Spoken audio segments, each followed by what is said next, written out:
आज हेउची काल भैरव अष्टमी।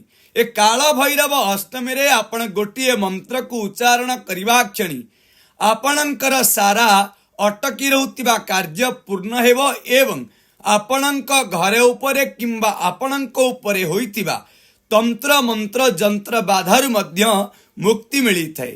रात्र 11:11 समय रे गोटे दिव्य चमत्कार मंत्र को आपण 108 थर जप करंतु। ए काल भैरव अष्टमी रे मंत्र को नोट करंतु। ओम भैरवाय नमः, ओम भैरवाय नमः।